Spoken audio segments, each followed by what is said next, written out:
ما تسمعنا يا عم الحدوتة. الدوري في 100 عقبة، الدوري في 100 عقبة ب 17 ايقاف قيد، من غير فلوس، من غير لعيبة، من غير اي حاجة اصلا. مفيش غير الجمهور ده. الجمهور ده البطل الحقيقي. الزمالك يتوج بالدوري المصري بسبب الجمهور ده. الجمهور ده هو اللي تعب وشقي طول الموسم.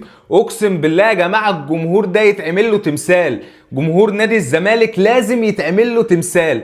الف حمد وشكر ليك يا رب. ادينا شفنا الانديه اللي فيها لعيبه وفيها مليارات راحت الكونفدراليه، واحنا بفضل الجمهور ده بعد فضل ربنا ابطال الدوري المصري. وانا لسه اول دوري، وانا لسه اول دوري، وانا لسه اول دوري. والله العظيم يا جدعان الواحد مبسوط جدا، الواحد مبسوط وفرحان. زعلتوا على الكونفدراليه؟ احنا ما كناش نتخيل ان احنا نوصل للنقطه دي. انت متخيل انت بتقول ايه اصلا؟ احنا بدأنا الموسم وقلنا ان نادي بيقفل، وان احنا هننهي سادس وسابع والحاجات دي في الدوري، ومش هنكمل في افريقيا كمان. اديك شفت وصلت نهائي الكونفدرالية، واديك بطل الدوري المصري في اخر السنة. الف حمد وشكر ليك يا رب. بعد فضل ربنا فضل يرجع للجمهور العظيم ده اللي مهدور حقه. وعندنا لعيبة لو امكانياتها مش جامدة بس لعيبة رجالة، فالحمد لله. انت زعلت على الكونفدرالية بس ربنا بفضله عوضنا بالبطولة الأغلى بالنسبة لنا.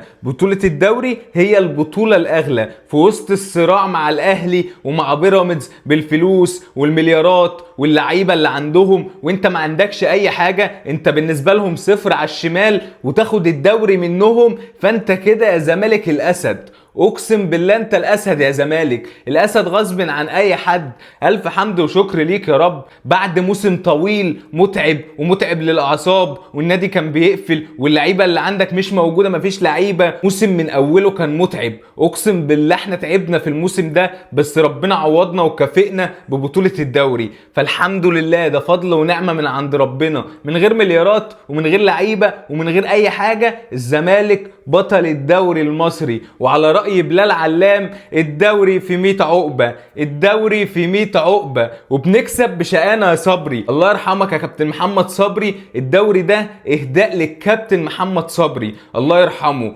كابتن محمد صبري هو اللي قالها. احنا بنكسب بشقانا وعرقنا، احنا بنكسب بشقانا يا صبري. الف حمد وشكر ليك يا رب. انا مش قادر اوصف فرحتي، وحاسس بجمهور الزمالك وفرحته دلوقتي عامله ازاي. انا حاسس بجمهور الزمالك لاني واحد من جمهور الزمالك. بفتخر بده وبتشرف بده ان انا زملكاوي، وبفتخر ان انا نادي الزمالك. نادي الزمالك بطل الدوري المصري رسميا. حابب اشكر كل اللعيبه بدايه كده من الكابتن معتمد جمال، حابب احييه واشكره، ومحمد صبحي ومحمد عواد والمهدي سليمان وحسام عبد المجيد والونش وبنتايج وفتوح وعمر جابر ومحمد ابراهيم والخضري ومحمد السيد ومحمد شحاته وعبد الله السعيد وادم كايد وعدي الدباغ والاسطوره ناصر منسي وخوان بزيره الحريف، خوان بزيره والمعتوه شيكو بنزا، المعتوه شيكو بنزا وسيف الجزيري. انا مش عايز انسى حد.